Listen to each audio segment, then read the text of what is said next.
There's so much of the effort and work that's taken place over the last 9-10 months across industry stakeholders in delivering this strategy. And I think this quote really sums up for me in many ways how the industry has worked together. Now, there are differing opinions, of course, but we tried to bring together a strategy that reflects the majority opinion and what is feasible for the industry. Tourism is often described as the Cinderella industry. It's a great analogy.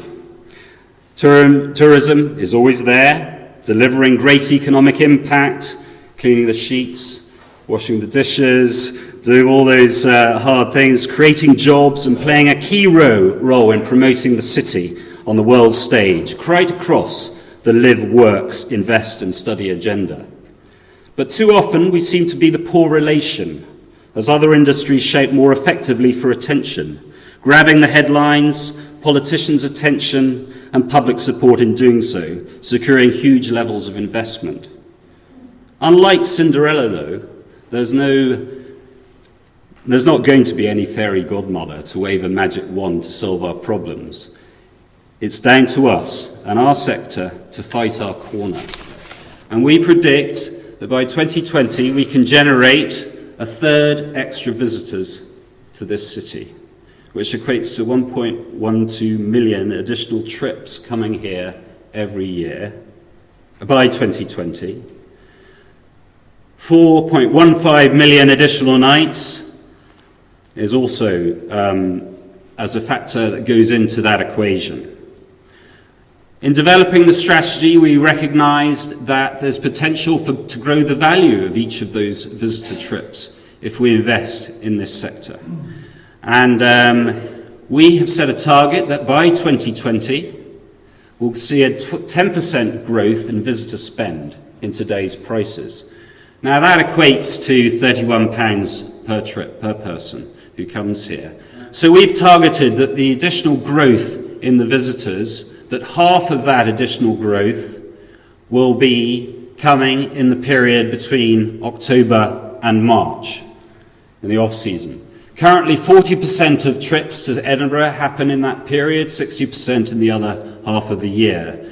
So if we can achieve that half of the growth that we achieve over the next 10 years comes in the off-season, then we'll shift the balance to about 43% coming in the off-season to 57%, and thus make our business all the more sustainable and more effective in delivering quality of employment, quality of training, and ultimately visitor experience in the future. The stakeholders involved in this process have identified 5 key priorities for action: world-class city centre management and city management, quality of experience, winter product development, which we'll hear a bit more, there's a workshop today about, world-class meeting city and extending tourism's footprint beyond. There's a very big cluster around the old town of the tourism visits and the opportunity to extend the footprint.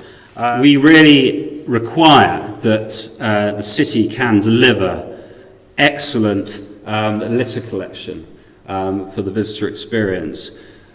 There's an example of old cobble streets which have been filled in with tarmac, and the utility companies that do work need to restore the public realm back to the way it was before. And this is a key demand of our tourism industry in Edinburgh Street, which has got one of the most amazing vistas in the world, to be developed in more of a leisure visitor centre, with restaurants, bars, potentially hotels and clubs that could sit there. And in many ways, Princes Street is more suited to such a development because it is a one-sided street.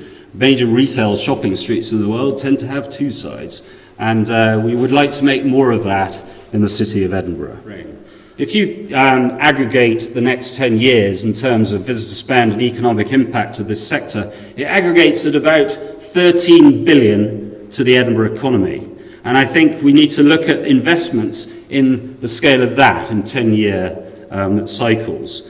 So our call is to invest in the public realm and invest in this sector, because we can deliver jobs for this city, which are a big requirement. It's predicted in the strategy that we could generate between 8,000 and 11,000 jobs to this city, and the council has recently identified that there's a 40,000 job shortfall, if you like, to 2020, and we can have a significant impact. Thank you for listening to me. I hope I've articulated what so many of you have brought to this process this morning. There are other sectors to work on, and without further ado, I'm going to pass over to Hans. Thank you very much.